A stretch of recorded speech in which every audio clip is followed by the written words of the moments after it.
Hello সবাইকে, সবাই কেমন আছো? আশা করছি সবাই ভালো আছো।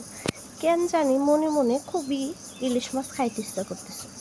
তো ভগবানের এমনই লীলা আর আমার জামাইয়েরও এমনই মন, কেন জানি সেই ইলিশ মাছ নিয়ে এবার বাড়িতে আসে।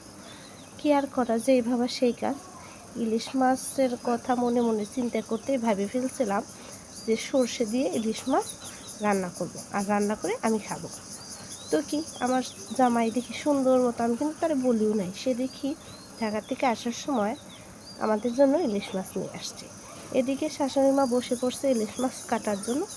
মা হচ্ছে মাছগুলো কাটে ধুয়ে দিচ্ছে, আর আমি হচ্ছে সুন্দর করে রান্না করে নেব। তবে হ্যাঁ, ইলিশ ভাপাও খেয়েছি, ইলিশ পাতুরিও খেয়েছি, আজকে একটু নিজের মতো অন্যরকম সর্ষে ইলিশ রান্না করব।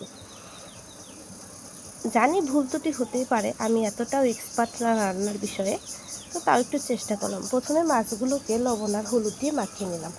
এরপরে কড়াই বসিয়ে দিয়ে দিলাম তেল। তেলটা গরম হওয়ার পরে মাছগুলোকে হালকা করে ভাজে নেব।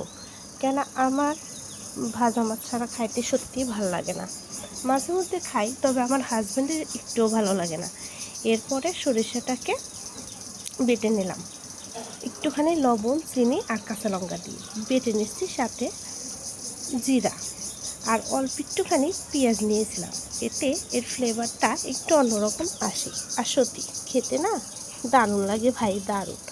তারপর আর কি, মাছগুলো ভাজা হয়ে গেলে কড়াইতে তেল ছিল, সেই তেলে জিরা ফোড়ন দিয়ে দিয়ে দিলাম বেটে রাখা পেঁয়াজ। তারপরে দিয়ে দিলাম লবণ, হলুদের ফাঁকি, জিরার ফাঁকি, হালকা একটু শুকনো লঙ্কা ফাঁকি।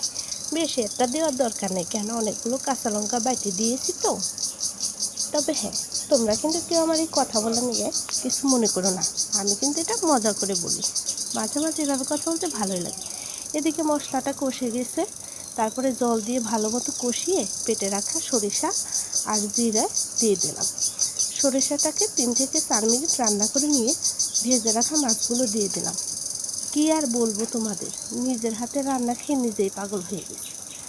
তোমাদের যদি বিশ্বাস না হয়, আমার মতো একবার হলেও রান্না করে খাইও, আর বললো আসলে কি স্বাদ হয় না হয় না। আর দিয়ে দিয়েছি 4-5টে কাঁচা লঙ্কা। এটা ভাত দিয়ে ডলে খেতে আরও দারুণ লাগে সত্যি। শ্বশুর, শাশুড়ি, জামাই সবাই প্রশংসায় পঞ্চমুখ হয়ে গেছিল, আর সাথে ননদার দেওরও ছিল। তোমরা যদি এরকম প্রশংসায় পঞ্চমুখ হতে চাও, তাড়াতাড়ি রেসিপিটা তৈরি করো।